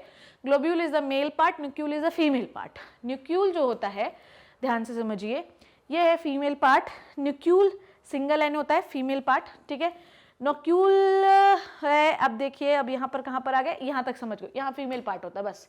उसके बाद नोक्यूल के अंदर जो है वो क्या हुआ, उसके अंदर जो सेल्स होती हैं वो डिवाइड हुई। अब ध्यान से समझना, ये है ग्लोब्यूल। ठीक है, ग्लोब्यूल जो है उसने क्या बनाया? ग्लोब्यूल ने बनाया मेल सेल्स, नोक्यूल ने बनाया फीमेल सेल। दोनों फ्यूज हुई, ये न्यूक्यूल की सेल्स है, ये जो है ग्लोब्यूल की सेल्स है। अब फीमेल जिस स्ट्रक्चर में, फीमेल की जो सेल्स होती है जिस स्ट्रक्चर में डेवलप होती है उसको आप कहते हैं आर्किगोनियम, जबकि मेल जिस स्ट्रक्चर में डेवलप होता है उसको कहते हैं एंथ्रीडियम। ठीक है, अब ये दोनों के बीच में डेवलपमेंट फर्टिलाइजेशन हुआ तो बना जाइगोट। जाइगोट में कौन सा डिवीजन होता है? जाइगोट में डिवीजन हुआ दैट मियोसिस। कौन सा डिवीजन होता है? मियोसिस, क्योंकि जब आप गैमीटोफाइट से स्पोरोफाइट बनाते हैं तो मियोसिस, और स्पोरोफाइट से जब गैमीटोफाइट बनाते हैं तो माइटोसिस। याद रखिए, मियोसिस से फिर से एक मियोसिस से बहुत सारे स्पोर डेवलप हुए, ये स्पोर जमीन में गिरे और एक नया कारा का जो है एल्गी डेवलप किया। तो आपको सिर्फ और सिर्फ इसमें जो चीज़ याद रखिए, अगर आपको ये कुछ नहीं समझ में आ रहा है तो छोड़ दो आप, सिर्फ आप इतना याद रखो कि कारा में फीमेल पार्ट को न्यूक्यूल कहते हैं और मेल पार्ट को ग्लोब्यूल कहते हैं, दैट्स इट। और पूरा लाइफ साइकिल वही होता है, from sporophyte to gametophyte, gametophyte to sporophyte. Gametophyte haploid होता है और स्पोरोफाइट डिप्लॉइड होता है। इतनी बात आपको क्लियर हुई? So this is all about the red algae. ठीक है, हमने एल्गी के तीनों ग्रुप्स को कवर कर लिया है। ये रेड एल्गी का लाइफ साइकिल था, इसमें जो स्पोर्स बनते हैं वो थे टेट्रास्पोर। ठीक है, सो ये red algae, brown algae, green algae हो गए। इतनी बात आपको क्लियर हो गई। अब हम लोग इसका पढ़ेंगे economic importance. This is the last topic of the algae. ठीक है, अब शुरू कर रहे हैं हम लोग the economic importance of the algae, not red और ब्राउन, सबके इंपॉर्टेंस कलेक्टिवली पढ़ेंगे। ठीक है, तो अब हम लोग लास्ट चीज पढ़ लेते हैं एल्गी की। We have completed all 3 types of algae, Chlorophyceae, Phaeophyceae and Rhodophyceae, the green algae, the brown algae, the red algae. अब हम लास्ट में पढ़ने वाले हैं the importance of algae, functions of algae, जो मन करे, इम्पॉर्टेंस ऑफ एल्गी। देखिए, photosynthesis of the aquatic life, ये बहुत बड़ा रोल प्ले करता है। ऑलमोस्ट पानी का, मतलब मैं तो कहूँ अर्थ का, ठीक है, अर्थ का 50% फोटोसिंथेसिस यही करते हैं। कौन करते हैं? एल्गी। सो अर्थ का 50% फोटोसिंथेसिस एल्गी ही करते हैं, ये चीज आपने याद रखना है। ठीक है, इसमें कोई कंफ्यूजन तो नहीं। वैसे अर्थ का आज सिर्फ एक्वेटिक एनवायरनमेंट का लोग है ना तो 90% यही कर देते हैं। इसका वैसे अगर ये बहुत ज़्यादा ग्रो कर लें तो एल्गल ब्लूम भी कॉज करने लगते हैं। ये चीज़ याद रखिएगा कि अगर ये बहुत ज़्यादा मतलब ग्रो हो जाए पानी के ऊपर तो ये पानी के न्यूट्रिएंट्स को भी लेने लगते हैं, तो एल्गल ब्लूम होता है। इसलिए इनकी नॉर्मल ग्रोथ होनी जरूरी होती है। ठीक है, फोटोसिंथेसिस प्रोसेस से लिख देती हूँ मैं यहाँ पे, दे प्रोवाइड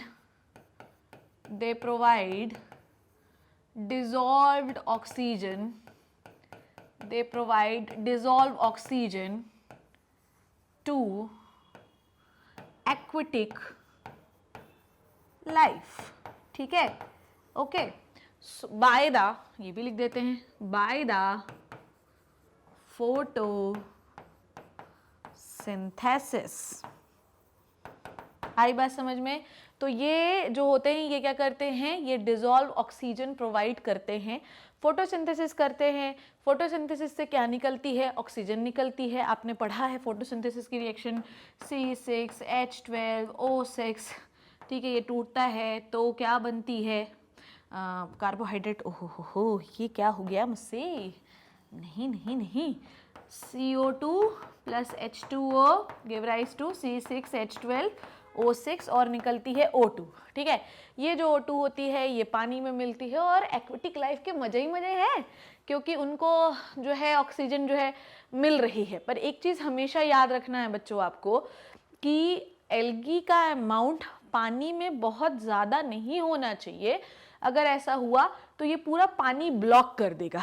ठीक है, अब अगर ग्रो करेगा तो भैया न्यूट्रिएंट्स भी तो लेगा। ठीक है, हालांकि ये फोटोसिंथेसिस करता है दैट सिर्फ लेता है कार्बन डाइऑक्साइड और वाटर और निकालता है ऑक्सीजन, पर अगर ये पूरे पानी के सरफेस में रहेगा तो सनलाइट पेनिट्रेट करके नीचे वाले ऑर्गेनिजम्स को नहीं मिल पाएगी और नीचे जो प्लांट्स रहते हैं उनका फोटोसिंथेसिस नहीं हो पाएगा और वो मरने लगेंगे।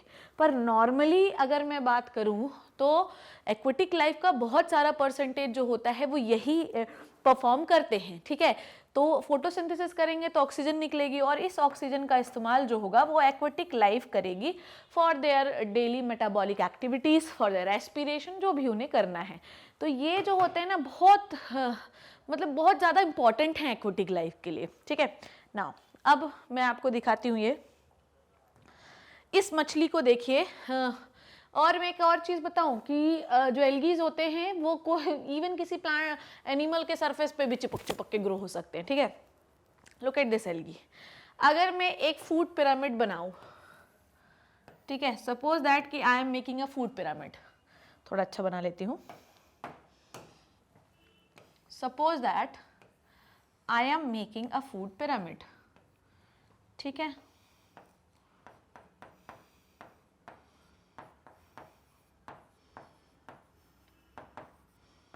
ठीक, मैं एक फूड पिरामिड बना रही हूँ। तो आप लोगों ने पिरामिड पढ़ा होगा, तो सबसे पहले रेंज में कौन आते हैं? प्रोड्यूसर। ठीक है, क्या आते हैं? प्रोड्यूसर। सबसे पहले आते हैं प्रोड्यूसर्स। ठीक है, ये आ गए प्रोड्यूसर। प्रोड्यूसर के बाद आते हैं प्राइमरी कंज्यूमर। ठीक है यार, ये तो स्पेस ही नहीं बच रहा है यहाँ पे। उसके बाद आते हैं प्राइमरी कंज्यूमर। ठीक, उसके बाद आते हैं सेकेंडरी कंज्यूमर। ठीक है, ओके, उसके बाद आते हैं टॉप कंज्यूमर। ओके, ठीक है, अब आपने मेरी बात को ध्यान से समझना है। प्राइमरी प्रोड्यूसर जो है वो कौन हो सकता है? प्राइमरी प्रोड्यूसर वही हो सकता है जो परफॉर्म करे, क्या परफॉर्म करे? जो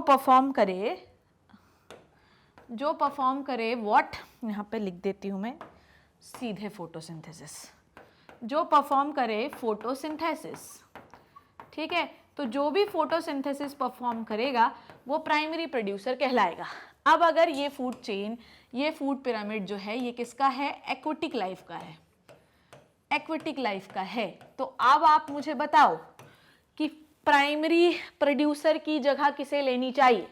देखो, प्राइमरी प्रोड्यूसर किसी भी फूड चेन की हम बात कर रहे हैं, किसी भी इकोसिस्टम की बात कर रहे हैं, प्राइमरी प्रोड्यूसर हमेशा वही होता है जो फोटोसिंथेसिस करता है।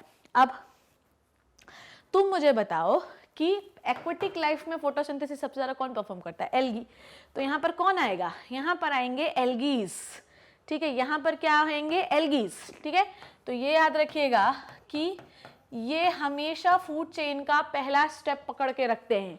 अगर आप फूड पिरामिड बना रहे हो एक्वेटिक लाइफ की, तो आप यहाँ पर मछली डालो, कुछ भी डाल दो, ये तुम्हारी इच्छा, यहाँ वेल मछली डाल दो, ठीक है, कुछ भी डाल दो, वो तुम्हारी इच्छा है, पर हमेशा याद रखो कि एक्वेटिक बायोमास में सबसे अधिक जो फोटोसिंथेसिस परफॉर्म करता है वो होता है एल्गी। इसलिए फूड पिरामिड का सबसे ज़्यादा जो हिस्सा है होता है वो यही कवर करके रखते हैं।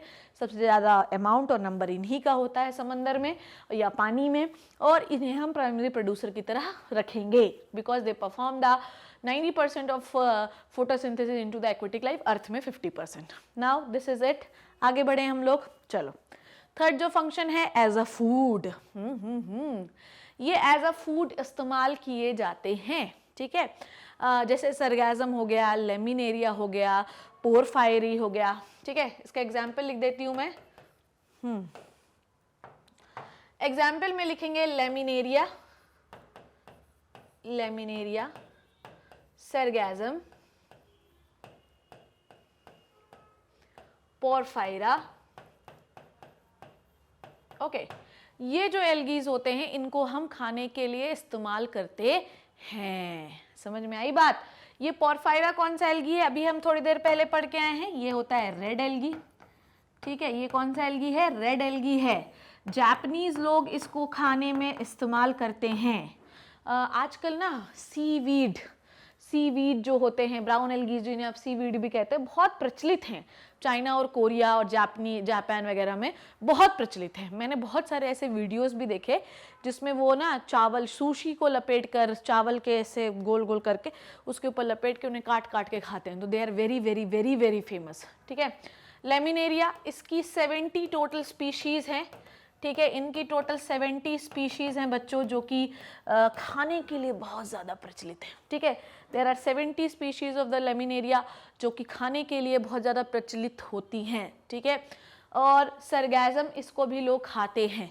ओके, अच्छा, खाने के साथ साथ इसका एक और एल्गी हम लोग बहुत ज़्यादा खाते हैं, which is the chlorella. Chlorella, ये कौन सा एल्गी होता है? ये कौन सा लेमिनेरिया? ये है ब्राउन एल्गी। तो मैंने ब्राउन एल्गी का एग्जाम्पल भी बता दिया, रेड एल्गी के बता दिए, क्लोरेला, ग्रीन एल्गी। हाँ, ओके, सो ग्रीन एल्गी है, क्लोरेला को खाते हैं हम लोग। उसके बाद एक स्पाइरुलिना होता है, but it is not the algae, it is the blue green algae. ठीक है, कोई दिक्कत इसमें ना। तो ये सब लोग हम लोग जो है आजकल बहुत ही ज़्यादा, ब्राउन एल्गी को तो बहुत ज़्यादा खाया जाता है। सीवीड्स को तो वैसे भी they are very nutritious, they rich in the protein, so that people उसको खाते ही रहते हैं। तो ये आपको एग्जाम्पल समझ में आया कि किन एल्गीज का हम खाने में इस्तेमाल करते हैं। ठीक है ना। हाइड्रोक्लोराइड्स, हाँ, ये कमर्शियल इंपॉर्टेंस है इनका, कमर्शियल इंपॉर्टेंस है इनका। ठीक है, कमर्शियल इंपॉर्टेंस का मतलब आप समझिए, अगर आपको कोई जेली डालनी है, ठीक है, अगर आपको किसी चीज़ को जमाना है बिना फ्रीज किए, तो you people always add the gelatin powder into that. ठीक है, what do you have to add? Gelatin powder. ठीक है, तो जेलेटिन पाउडर के लिए हम लोग इस्तेमाल करते हैं, ठीक है, ध्यान से देखिए, जेलेटिन पाउडर के लिए हम लोग इस्तेमाल करते हैं ब्राउन एल्गीज को। ठीक है, कौन से इस्तेमाल करते हैं? ब्राउन एल्गीज को, ब्राउन एल्गीज। ठीक है, क्योंकि इसके ऊपर एल्जीन नाम का एक सब्सटेंस पाया जाता है जिसे हम आगार एगरोज बनाने, जिसे हम आगार या जेल बनाने में करते हैं। रेड एल्गी का भी एक एग्जाम्पल है which is the Gracilaria and Giladium, Giladium and Gracilaria। ठीक, इनका इस्तेमाल हम एगरोज बनाने में करते हैं। एग्रोज जो होता है ये लैब में इस्तेमाल होता है। ये एक सॉलिडिफाइंग एजेंट की तरह काम करता है। ये एक सॉलिडिफाइंग एजेंट की तरह काम करता है। तो आपको पता है कि एग्रोज का इस्तेमाल लैब में हम लोग कैसे करते हैं। जैसे मान लीजिए कि किसी का भी हमें किसी वायरस का साइज देखना है, सपोज दैट अगर हमें किसी बैक्टीरिया का साइज देखना है तो हम एक जेल बनाकर उसे जेल इलेक्ट्रोफोरेसिस मशीन में रन करके देखते हैं।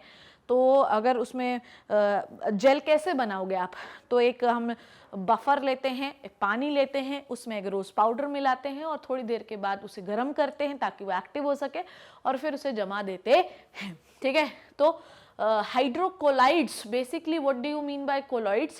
Colloids are the substance जो किसी भी एल्गी को एक बेयोंसी प्रोवाइड करता है ताकि वो तैर सके, मतलब फ्लोट कर सके थोड़ा बहुत, और साथ ही साथ हाइड्रोकोलाइड्स जो होते हैं वो इन्हें प्रॉपर स्ट्रक्चर देते हैं।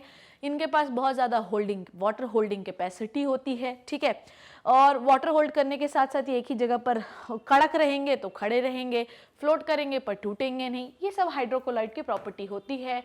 हाइड्रोकोलाइड्स को ही इस्तेमाल हम लोग कमर्शियली जेल बनाने में, सॉलिडिफाइंग एजेंट बनाने में करते हैं। तो ब्राउन एल्गी और रेड एल्गी इन दोनों का इस्तेमाल हम कमर्शियली जेल पाउडर बनाने में करते हैं। नाउ बहुत सारे रेड एल्गीज ऐसे होते हैं, ठीक है, red algae and brown algae, kelps जो होते हैं मेनली, लेमिनेरिया वगैरह होते हैं, इनमें आयोडीन का कंटेंट बहुत ज़्यादा होता है।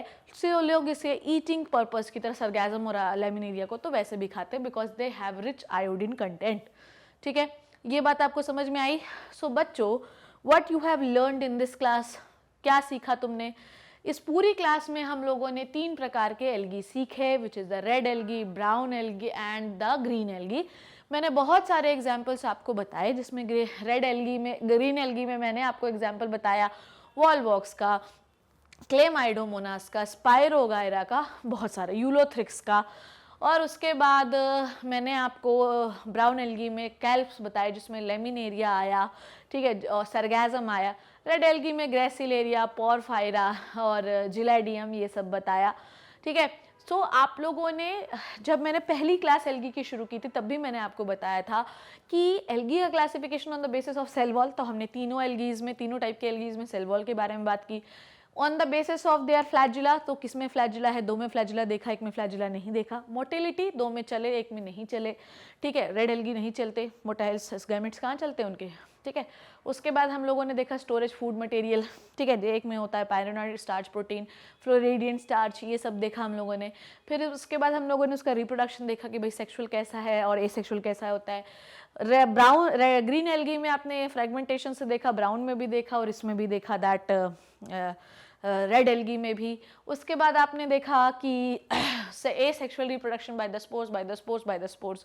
सेक्सुअल रिप्रोडक्शन में आपने नाइसोगेमस, आइसोगेमस, ऊगेमस देखा ग्रीन एल्गी और ब्राउन एल्गी में, जबकि रेड एल्गी में सिर्फ और सिर्फ ऊगेमस होता है, जो कि ह्यूमन बीइंग का भी एग्जांपल है।